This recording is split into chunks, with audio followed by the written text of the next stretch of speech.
"This is Whispering Pines Estates Phase 2, old man," the woman sneered, her voice a grating mix of cheap perfume and entitlement. She gestured with a dismissive flick of her wrist at the symphony of destruction unfolding behind her, where bulldozers were tearing scars into the south pasture of my family's ranch.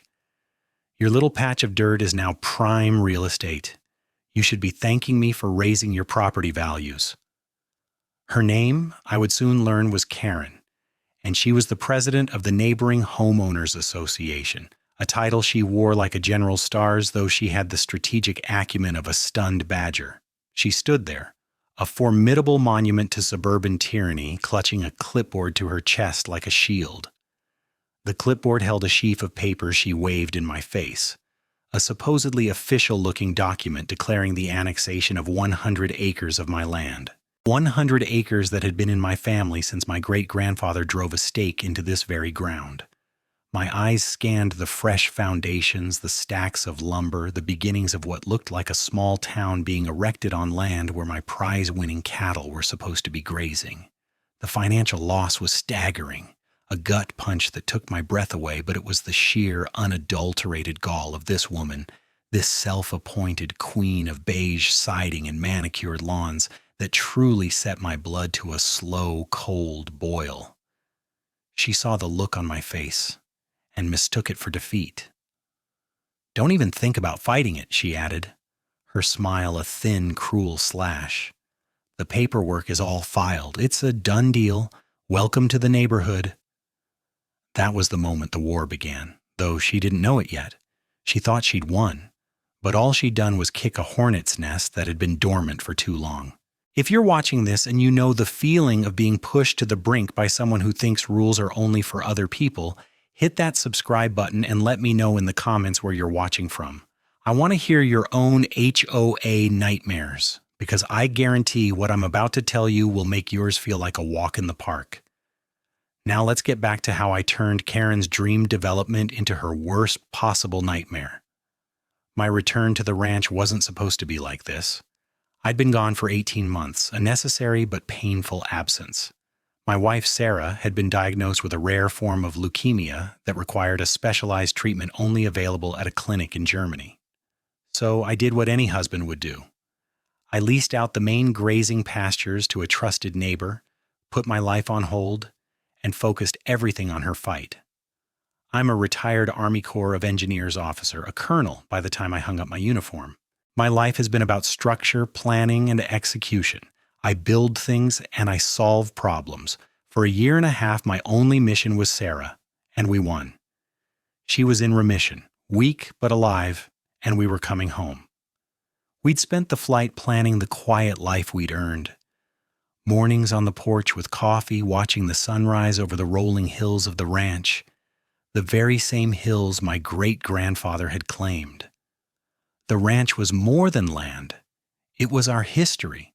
Our legacy, a 500-acre sanctuary of rolling grassland and ancient oaks in a world that was becoming increasingly paved over. As we drove up the long gravel road from the main highway, a sense of peace settled over me for the first time in years. Then I saw it. At first it didn't register. A plume of dust in the distance, the yellow flash of heavy machinery. I thought it was my neighbor, maybe digging a new stock pond. But as we got closer, the scale of it became sickeningly clear. The entire southern quadrant of my property, the 100 acres bordering the pristine, obnoxious little subdivision known as Whispering Pines Estates, was a construction site. Trucks, concrete mixers, and crews of workers moved with a horrifying efficiency across land that was unequivocally, indisputably mine. I left a stunned Sarah at the house and drove the ATV down the old fence line, or where the fence line used to be. It had been torn down, replaced by a sea of mud and rebar, and that's where I met Karen. She had been summoned by a foreman who saw my ATV approaching. She arrived in a golf cart that whined like an angry mosquito, her face already set in a mask of indignation, ready to chew out a subordinate. Seeing me, a stranger in dusty jeans and a worn jacket, only hardened her expression. Her pronouncement that I should be thanking her echoed in the air, a perfect encapsulation of her delusional arrogance. I didn't say a word. I just looked at her, at the fraudulent paper in her hand, at the half-built condos scarring my horizon, and I let the rage cool into something harder, something more useful. I was trained to assess a battlefield, to understand the terrain, and to exploit an enemy's weaknesses. And in that moment, looking at Karen's smug, overconfident face, I knew her greatest weakness was her belief that she had already won. She had no idea who she was dealing with. I wasn't just some old farmer. I was a man who understood contracts, surveys, and the precise, beautiful, and utterly ruthless application of the law. I gave her a slow, deliberate nod, turned my ATV around, and drove away, leaving her basking in the glow of her imagined victory. The drive back to the house was the longest of my life. Every rumble of the engine was a beat in a drum of war. The game was on. Back at the ranch house, the scent of dust and drywall from the distant construction carried on the breeze, a constant sickening reminder of the violation. Sarah was on the porch, a blanket wrapped around her, her face pale with worry. I put on a mask of calm I didn't feel, the same one I'd worn through countless command briefings and tense negotiations. "It's a mistake, honey," I told her, my voice steady. "A big, expensive mistake, but not ours." Inside, I went straight to my father's old office. The room was a time capsule, smelling of old paper, leather, and cedar. Behind a rolling library ladder was the walk-in fireproof safe where my family's most important documents were kept. I spun the heavy, satisfyingly mechanical dial, the clicks echoing the tumblers falling into place in my own mind. Inside, resting in a heavy leather satchel, was the heart of my claim, the original 1923 deed signed by the governor, granting my great-grandfather this land. It was written on thick, almost fabric-like paper, the ink faded but resolute.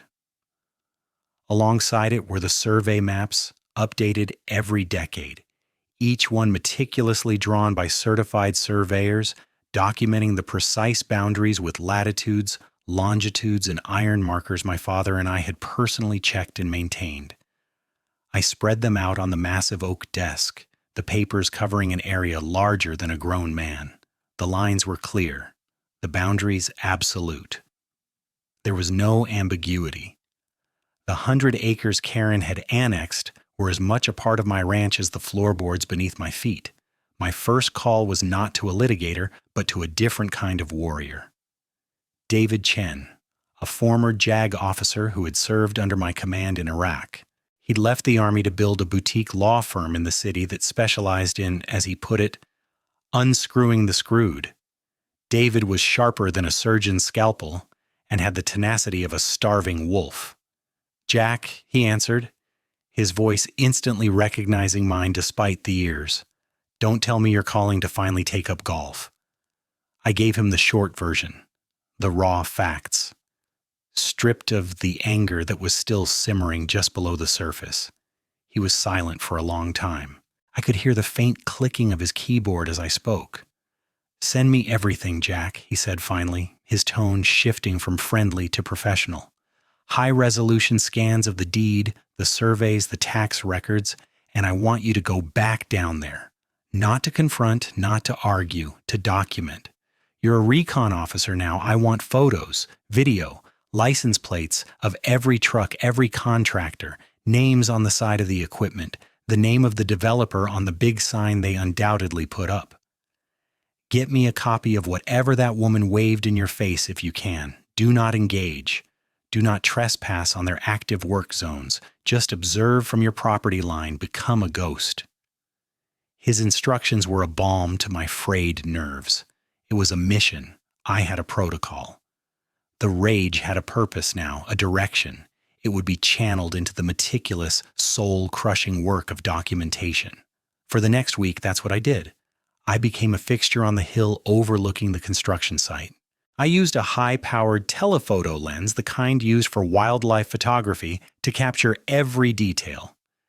The developer was a company called Prestige Homes, a name as bland and arrogant as their designs. I documented the arrival of concrete trucks at dawn, the framing crews in the afternoon, the roofers in the blistering sun. I filmed the foremen yelling at their crews and Karen showing up in her golf cart pointing and directing traffic like she was Patton in a pantsuit.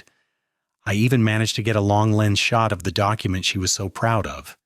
It was a notice of presumptive abandonment and annexation, a title so legally absurd David actually laughed out loud when I told him. He explained it was a fringe legal theory sometimes used to claim tiny, forgotten slivers of land between properties, but never ever for a 100-acre parcel with a clear titles and a history of paid property taxes. "She's built a skyscraper on a foundation of sand," David said, his voice laced with a grim excitement. "And you, my friend, own the beach." He advised patience. "Let them build it, Jack. Let them pour every last dollar into this thing. Let them get the roofs on, the windows in, the granite countertops installed. The deeper they go, the harder it will be to pull out. Every nail they hammer is another nail in their own coffin." Waiting was the hardest part. Every morning I woke to the sound of nail guns and backup alarms, a soundtrack to the desecration of my home. It felt like watching a loved one being slowly dismembered. But David was right. My training taught me that sometimes the most powerful weapon is patience. Let the enemy overextend their supply lines. Let them get bogged down in their own hubris. So I waited, I watched, and I documented. And with every photo, with every line in my logbook, the trap I was setting grew larger and more perfect. The process of untangling Karen's conspiracy began in the sterile, quiet archives of the county records office. David and I, dressed in suits to look like just another pair of developers, spent days sifting through dusty binders and microfiche, the scent of decaying paper, a stark contrast to the fresh ink on Karen's fraudulent claims. What we found was both infuriating and illuminating. Karen's plan was a masterpiece of petty corruption and bureaucratic exploitation. She hadn't forged the deed outright. That would have been too crude, too easily detected. Instead, she had found a loophole, a dusty corner of county zoning law that had been written in the 1970s and forgotten by everyone except, apparently, her. The ordinance dealt with unincorporated county lands adjacent to planned communities and contained a vague clause about annexation under conditions of manifest abandonment and public nuisance.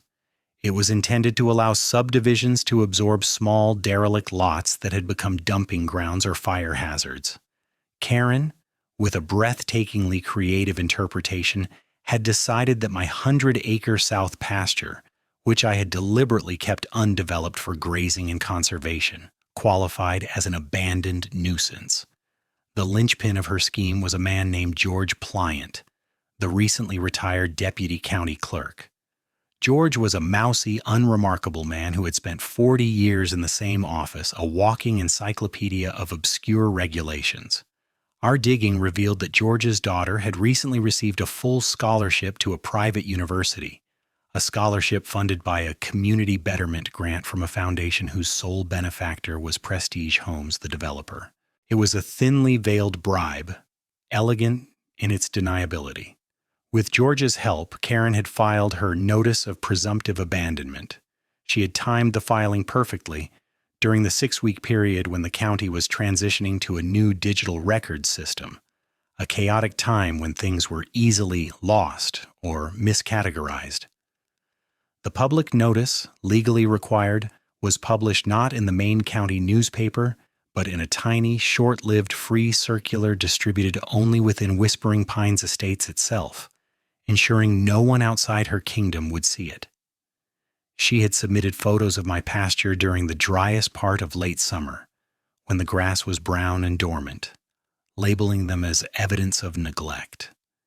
She cited the lack of structures or active farming as proof of abandonment, conveniently ignoring that I paid nearly $10,000 a year in property and agricultural taxes on that very land.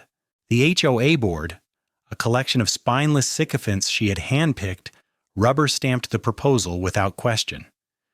The meeting minutes, which we obtained through a Freedom of Information Act request, were a joke. The discussion on annexing 100 acres of private property lasted a total of 4 minutes and ended with a unanimous vote. The final piece of the puzzle was Karen's own reward. A separate contract filed with the developer and not the HOA showed that she was to receive a project management and consultation fee of 2% of the gross sales of all 47 condos. With each unit projected to sell for over $500,000, Karen stood to personally make nearly $500,000. It wasn't just about power, it was about greed, pure and simple. David laid it all out on his conference table, a web of deceit documented in bank statements, meeting minutes, and property filings. She played them all, he said, tapping a finger on Karen's name. She used the developer's greed, the county's incompetence, and the HOA's apathy. She convinced Prestige Homes that she could deliver them 100 acres of prime, ready-to-build land for pennies on the dollar, a deal too good to be true. And it was. They were so blinded by the potential profit that they didn't do their own due diligence. They trusted her. He leaned back, a grim smile on his face. And that, Jack, is what will destroy them. They are all co-conspirators in a fraud, whether they knew it or not. And you are the sole legitimate victim, the perfect plaintiff. The strategy was clear. We wouldn't just sue for the land back. We would let them complete the entire project. We would let Prestige Homes sink over $20 million into building 47 luxury condos on land they didn't own. We would let Karen preen and posture and count her unhatched chickens. We would wait until the very last brick was laid, the last coat of paint applied, the last dollar spent. Then, and only then, would we pull the pin. The waiting would be excruciating, a test of my discipline. I had to drive past my stolen land every day watching strangers build their future on my family's past. But every time the anger flared, I would look at the file David and I were building, the mountain of evidence that grew with each passing day, and I would remember the old sapper's motto, patience and high explosives. My high explosive was the truth, and I was content to let the fuse burn very, very slowly. The waiting was a form of psychological torture I wouldn't wish on my worst enemy, except perhaps for Karen. Every morning, the symphony of construction began at 7 a.m. sharp. The diesel roar of heavy equipment, the percussive rhythm of nail guns, the high-pitched whine of saws, and the shouts of men. It was a constant, invasive soundtrack to my life, a daily reminder of the violation unfolding just a few hundred yards from my front door. Sarah, bless her heart, tried to make the best of it. She'd put on music, suggest we spend time on the north side of the house, anything to distract from the noise. But it was always there, a low-grade hum of theft that vibrated through the very foundations of our home. To keep my sanity, I channeled my military discipline into my new mission, surveillance and intelligence gathering. I set up a schedule treating it like a long-term reconnaissance operation. My mornings were spent on the ridge overlooking the construction site, my optics turning me into an invisible eye in the sky. I didn't just take pictures, I built a narrative. I learned the crew's routines. I knew which foreman cut corners on safety checks, which crew was consistently late, which supplier delivered shoddy materials. I created a detailed log, cross-referencing my photos with dates, times, and weather conditions. My office became a war room, one wall covered with a massive blown-up satellite image of the property, onto which I pinned notes and updated progress photos. The other walls were covered in flow charts connecting Karen, George Pliant, Prestige Homes, and the various subcontractors. It was a tangible representation of their conspiracy, and building it kept my rage focused and productive.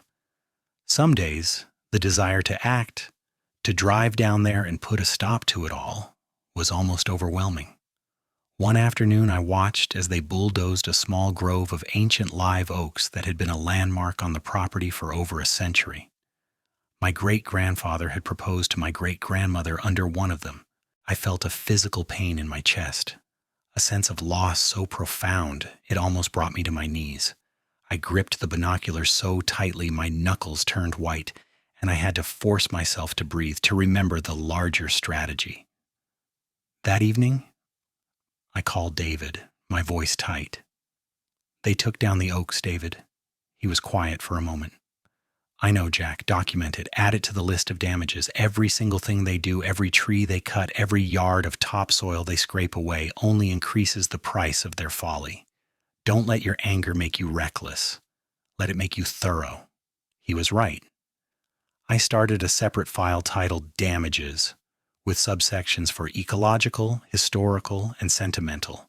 It felt absurd trying to put a price on a century-old tree, but it was another way to channel the grief into something actionable. I also began to engage in some low-level human intelligence gathering. I'd take my old pickup for a drive into town late in the afternoon, timing it to when the construction crews were getting off their shifts and heading to the local watering hole. I'd sit at the bar, nursing a beer, just another local, listening to the chatter. I never asked direct questions. I just listened. I heard about the pressure from the developer to cut costs, the rush timelines, the frustration with Karen, who would frequently show up and try to micromanage the professional crews, demanding they move a wall by a few inches because it didn't align with her feng shui. They called her the golf cart dragon. These conversations were invaluable. They painted a picture of a project driven by greed and arrogance, with a developer cutting corners and an HOA president drunk on her own perceived power. I learned the names of subcontractors who were already complaining about slow payments from prestige homes. I heard rumors that the developer had leveraged everything to finance this project, betting the farm on Karen's miraculous land deal. Every snippet of gossip, every disgruntled comment was a piece of intelligence that I would take back to my war room, adding another pin to the map, another note to the file. This period of quiet observation also allowed me to see something I had missed in my initial rage. I wasn't the only one suffering under Karen's reign. The waiting game wasn't just about letting the enemy build their own prison. It was about giving me the time to find my allies. And they were closer than I thought. My quiet war against Karen and prestige homes had an unintended side effect. It turned me into a local anthropologist studying the strange and oppressed tribe of the Whispering Pines Estates. As part of my mission to remain visible but non-confrontational, I began taking long walks along the perimeter of my property, the part that bordered their meticulously curated community. I made sure to be seen. I would stand on a hill, binoculars to my eyes, looking not at their homes but at the construction site on my land. This act, simple as it was, seemed to make them nervous. It made me an object of curiosity and suspicion, and that's when they started to approach me, one by one. The first was a retired school teacher named Eleanor. She was a bird watcher, and she approached me one morning as I was observing the construction. She didn't ask about the condos. Instead, she pointed to a patch of wildflowers near the old fence line. "Karen fined me $200 for planting those," she said, her voice soft but laced with a steely indignation. "Said they weren't on the approved flora list. They were native pollinators." She told me about Karen's reign of terror, fines for leaving a garage door open for more than an hour, for having a garden hose visible from the street, for using a brand of holiday lights that wasn't the approved warm white. She had a folder 3 inches thick with violation notices and correspondence. I just listened, nodded, and said, "That sounds incredibly frustrating, Eleanor. You should hold on to that folder. Documentation is very important." A week later, a young couple, the Millers, flagged me down as I drove my truck past their house. Their crime?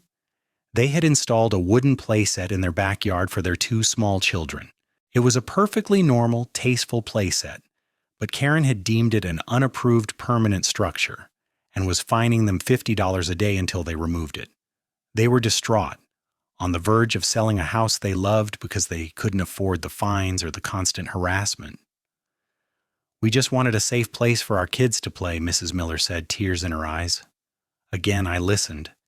I told them about my own troubles in vague terms, letting them know they weren't alone. I suggested they start a file just like Eleanor and document every interaction, every notice, every threat. Word began to spread through the neighborhood's quiet network of gossip and hushed backyard conversations.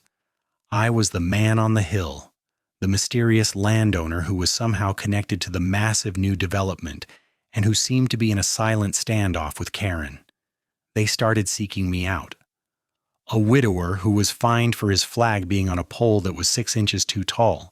A family cited because their dog, a tiny, fluffy creature, barked in what Karen deemed an aggressive and unneighborly manner. Each story was a new thread in the tapestry of Karen's petty tyranny. I became a reluctant confessor, a repository for their shared frustration. I never offered a solution or promised a revolution. I simply gave them a strategy that mirrored my own. Document everything, keep every piece of paper, write down dates, times, and quotes. A clear record is your best defense.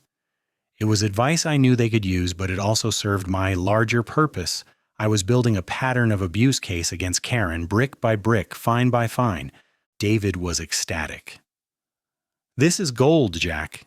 Pure gold," he exclaimed when I told him about my growing collection of neighborhood horror stories. "A judge might see your case as a one-off property dispute. But when we can show that Karen has a long documented history of abusing her authority, of acting in a capricious and malicious manner against multiple residents, it paints a much clearer picture of her character and her motives. It makes her claim to have acted in good faith regarding your land completely unbelievable." My alliance with the residents of Whispering Pines was quiet, almost unspoken. We'd exchange knowing nods over a fence line. Eleanor would leave a thermos of hot coffee for me on a fence post on cold mornings. Mr. Miller would accidentally leave a copy of the HOA's latest threatening newsletter in my mailbox. We were a silent army, united against a common enemy, gathering our strength and our evidence, waiting for the right moment to strike. Karen, in her arrogance, saw none of this. She saw a cowed and compliant populace. She saw me as a toothless old man who had given up.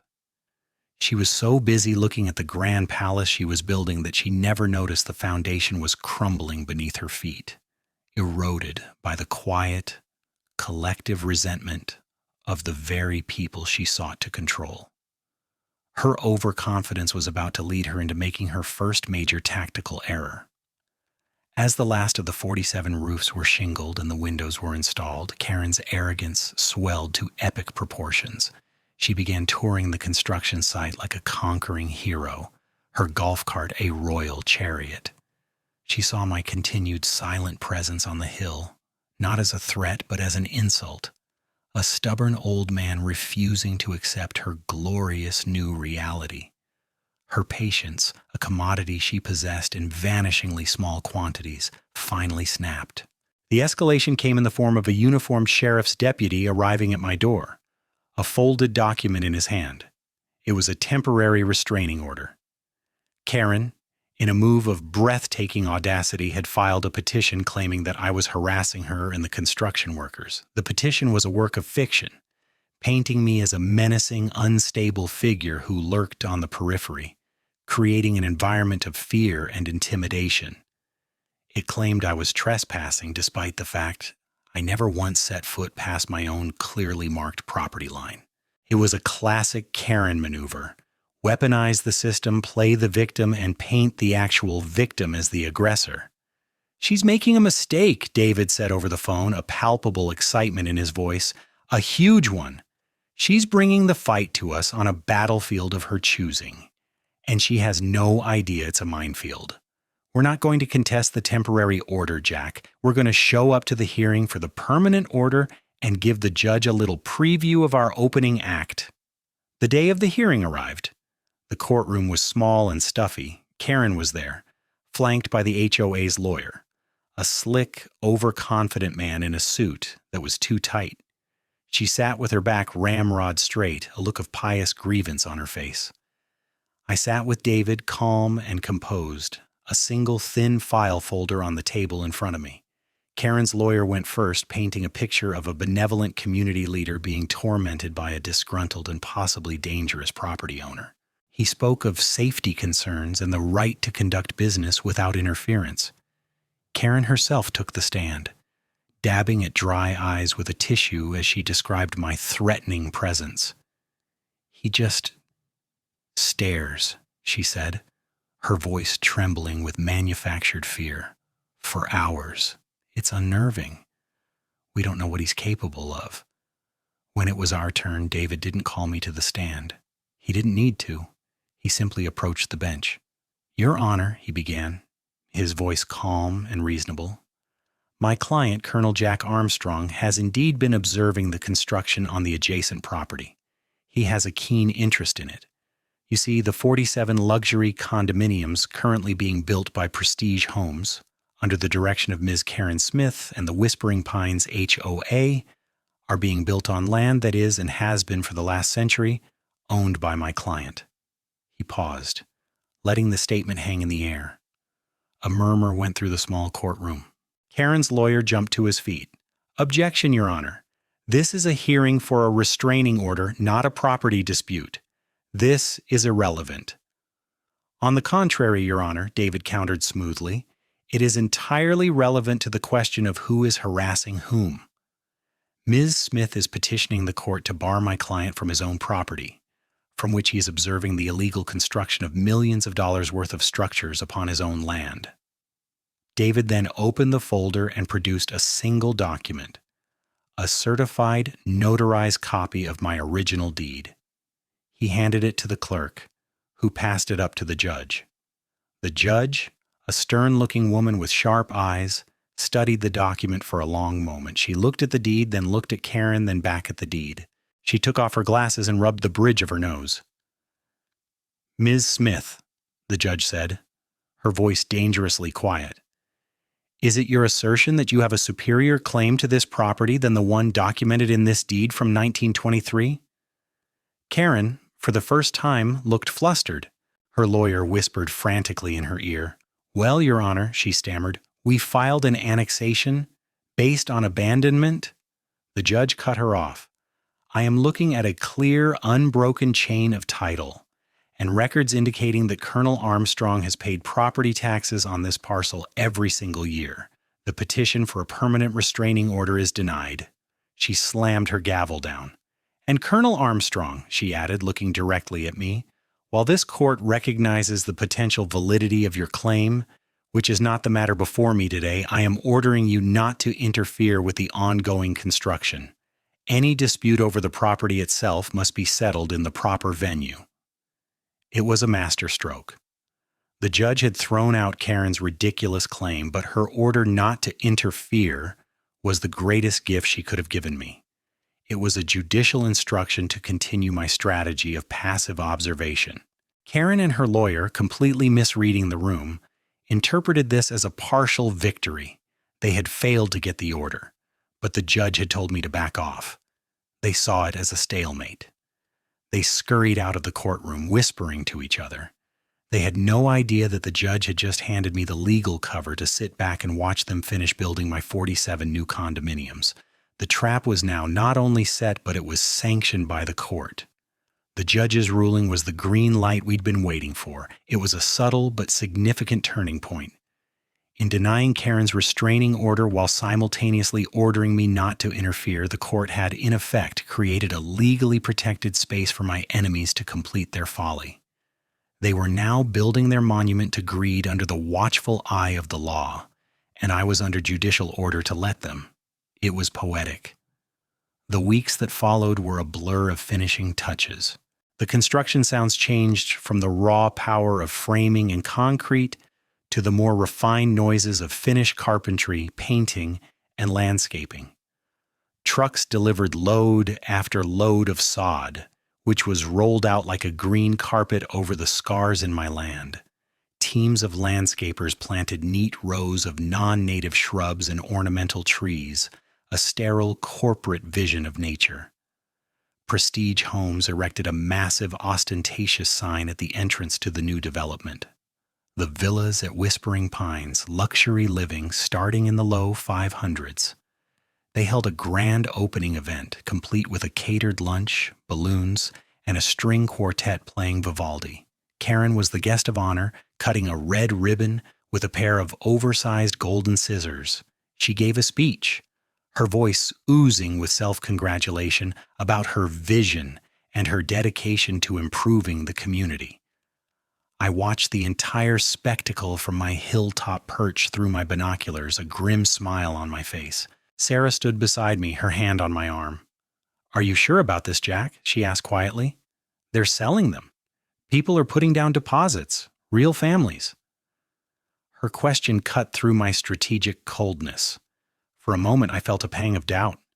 Were we letting this go too far? Were innocent people going to get hurt? "The only innocent people here are us and the other residents Karen has been tormenting," I said, more to convince myself than her. "The developer is a predator who got greedy. And the buyers." David checked. "The purchase agreements Prestige is using have a dozen clauses indemnifying the developer from title disputes. They're being sold a bill of goods, but they're also being warned in dense legalese that the seller isn't guaranteeing a clean title. It's reckless on everyone's part. Our claim is the only clean, moral, and legal position in this entire mess. We have to see it through. We have to let the liability mature completely." And so we did. We watched as "sold" signs began to appear on the marketing placards in front of the condos. According to a source David had cultivated inside the developer's accounting office, a disgruntled employee tired of the company's shady practices, 21 of the 47 units went into escrow within the first month. Millions of dollars in deposits were collected. The developer, seeing the finish line, paid off their subcontractors and, most importantly, transferred the nearly $500,000 consulting fee into Karen's personal bank account. This was the moment. The money was all in. The liabilities were all established. The evidence of fraud was complete, with the final payment to Karen as the cherry on top. There was no backing out for any of them. They were all pot committed. On a quiet Tuesday morning with no fanfare, David walked into the county courthouse and filed the lawsuit. It was a legal work of art, a 200-page behemoth titled Armstrong versus Whispering Pines Estates Homeowners Association, Prestige Homes LLC, Karen Smith and Does 1-50. It was a quiet title action, the legal procedure to establish clear ownership of a property. But it was also a suit for damages, fraud, conspiracy, and racketeering. We weren't just asking for the land back, we were asking the court to affirm that the buildings, the improvements constructed upon that land, now legally belong to me. The legal term is accession, and it's a brutal, unforgiving doctrine. If you build something on someone else's land without their permission, the landowner gets to keep it. We also filed for a temporary injunction to immediately halt all sales, prevent anyone from moving in, and freeze the assets of the defendants, including Karen's personal bank accounts where her ill-gotten fee was resting. The fuse that had been burning for months had finally reached the dynamite. The initial reaction was disbelief. The developer's lawyers laughed it off as a frivolous nuisance suit. Karen, when served the papers at her home by a process server, reportedly threw them on the ground and slammed the door. The HOA board convened an emergency meeting, which, according to Eleanor, devolved into a screaming match. But the laughter stopped when the injunction was granted. The court ordered all sales activities to cease immediately. The escrow companies froze the deposits. The developer was suddenly cut off from their incoming cash flow. The title insurance companies, which had foolishly issued policies based on Karen's fraudulent paperwork, suddenly had teams of high-priced lawyers descending on the county records office, realizing the catastrophic scale of their error. The beautiful, perfect, profitable world Karen had built began to crack. The phone calls started. First, a blustering lawyer from Prestige Homes threatening a countersuit for malicious prosecution. David just laughed and told him to read the evidence packet that was being delivered to his office.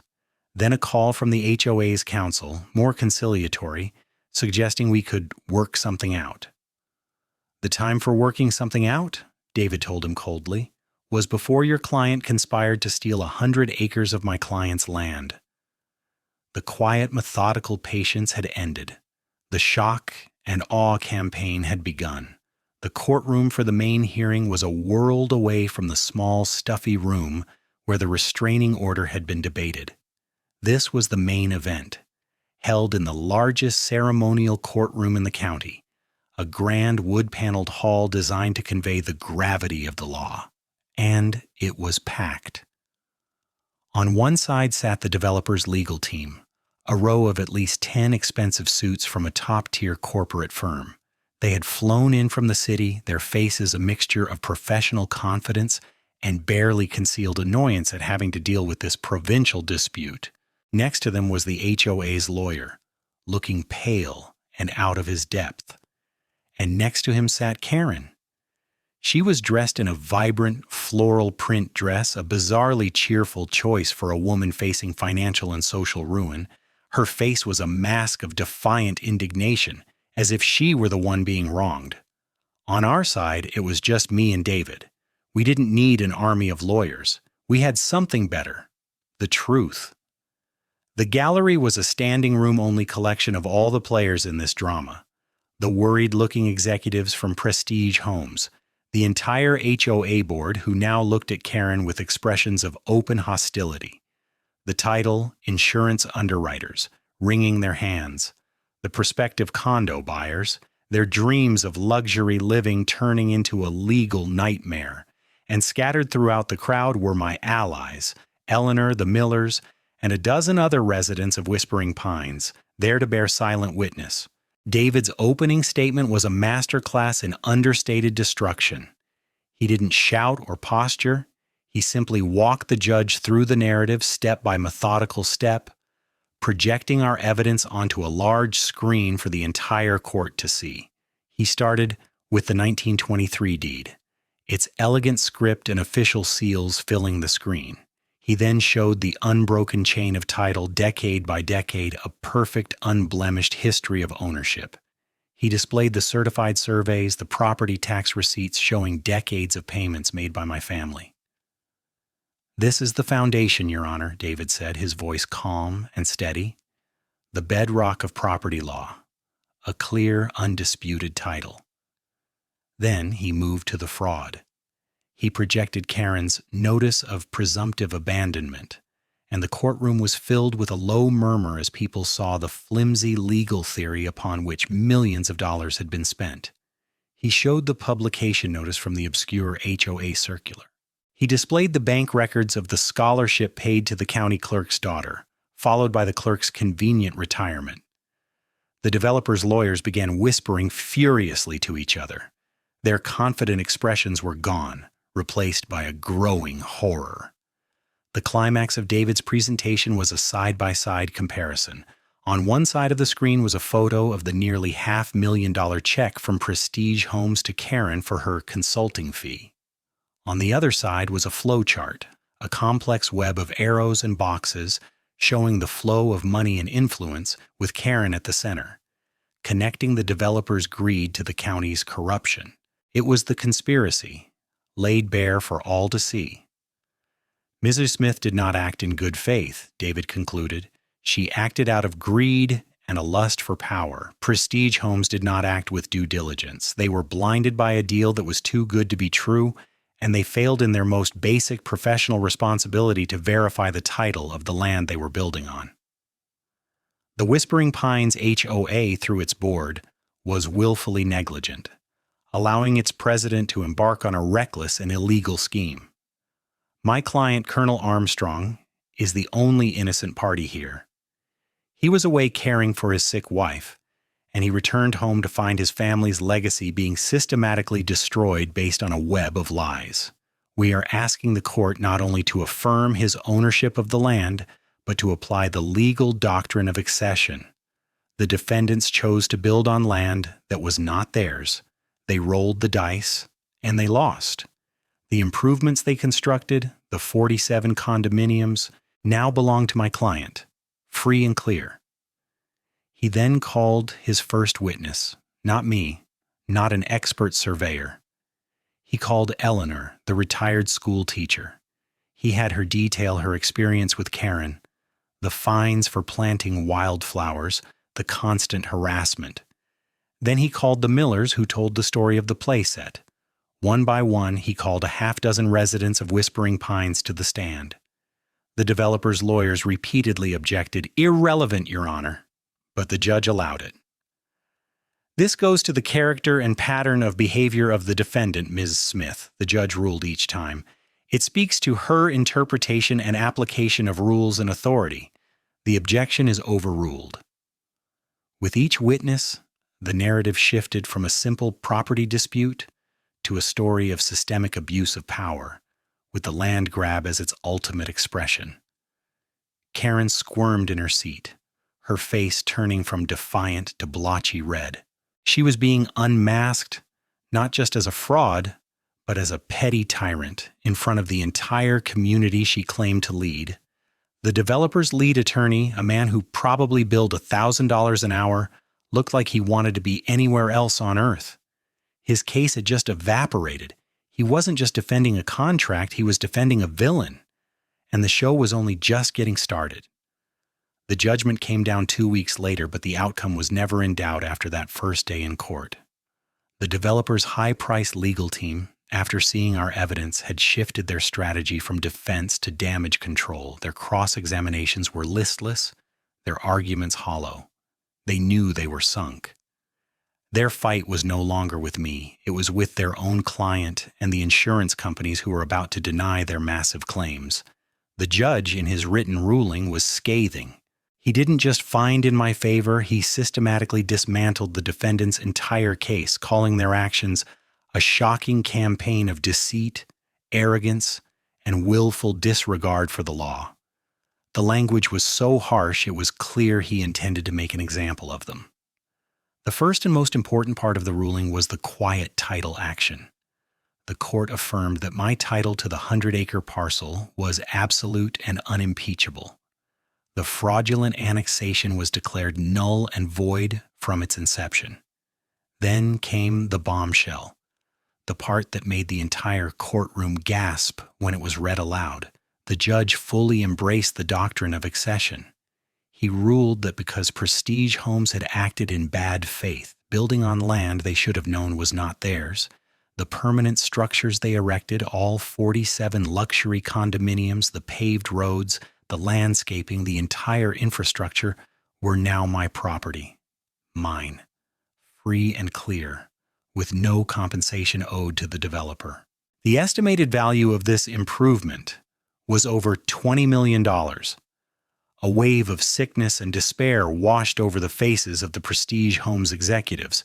Their company had been built on leverage, and we had just pulled the foundation out from under it. They were, for all intents and purposes, bankrupt.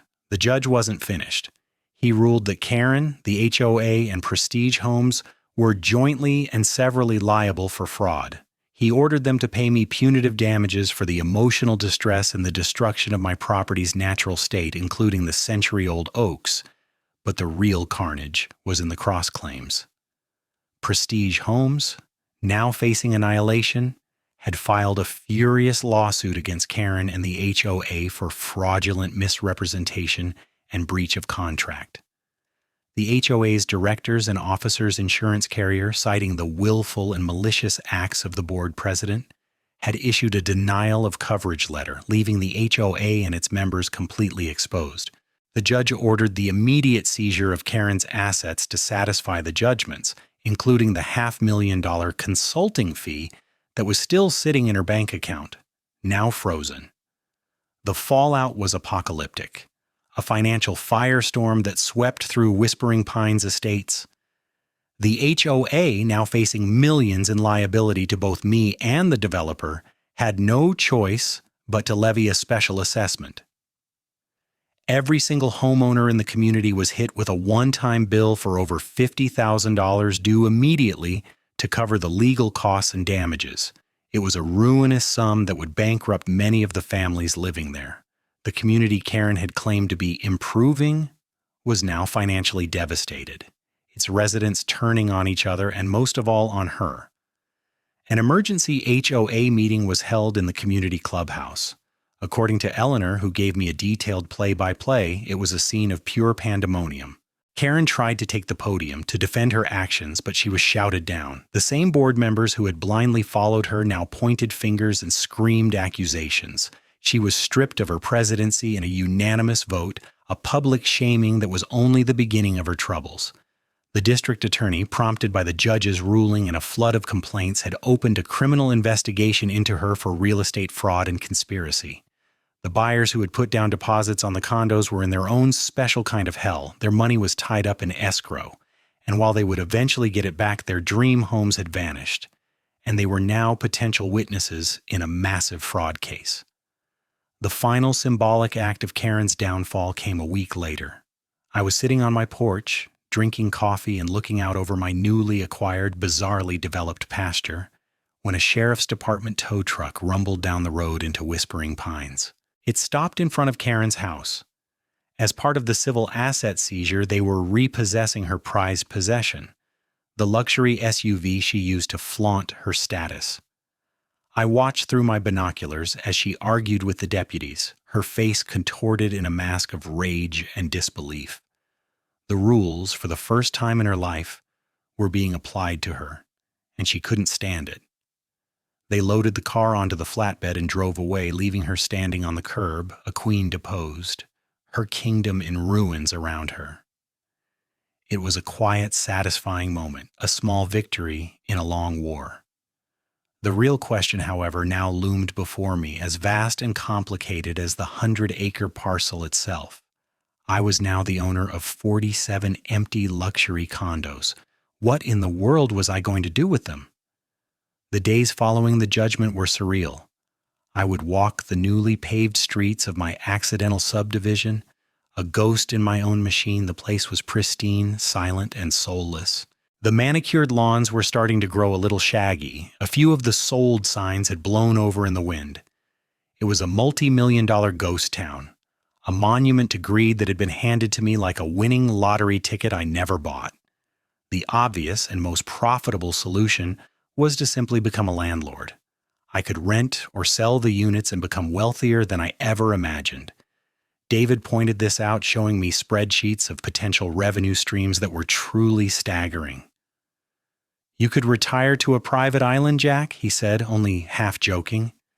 But the thought left a sour taste in my mouth. This whole fight hadn't been about money.